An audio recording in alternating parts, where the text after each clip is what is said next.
Unë mendoj që do ishte një aventurë shumë e madhe që Izraeli të sulmonte bazat turke dhe Turqinë. Jo, Turqinë jo, bazat turke në Siri. Po preke bazat ke prekur mua, se aty ku janë... është gjithë problemi, aty ku është baza ime është territor... Nëse unë e prek bazën, që Amerika ta konsideroj si luftë ndërmjet me ndërmjet dy vende dhe mos ndërhyj. Tani pyetja është kjo. Si janë krahasimisht ushtrit dhe forcat armatosura të dy vendeve? Shiko, Gjej, në ajër... Po s'ka llogaritur Netanyahu të bëni sulm rufe dhe të hedhin erë armatimin turk? Në ajër, nga llogaritja forcave e zotron ajrin e zotron Izraeli.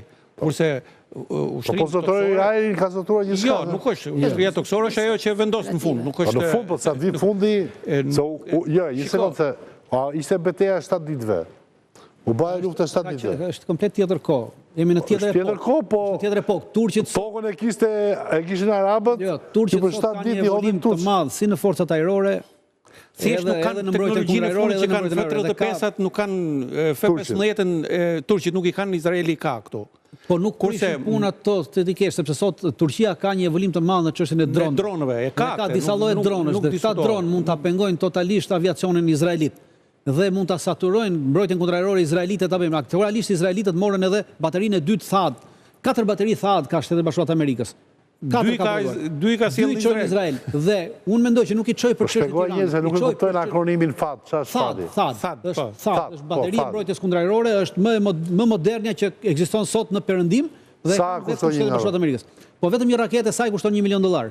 Një raketë e saj kushton $1 milion.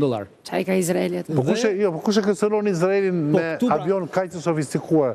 Ora po s'po e përgatisin kundër Turqisë. Vetëm Turqia nuk ka kusht tjetër, sepse nuk ka kapacitet. Hamasi s'ka, u vendosën Hezbollahu s'ka. Iranin për goditjet me Iranin. Pas Iranit s'ka avion të sofistikuar. Po nuk ka Irani atë kapacitet ashtu.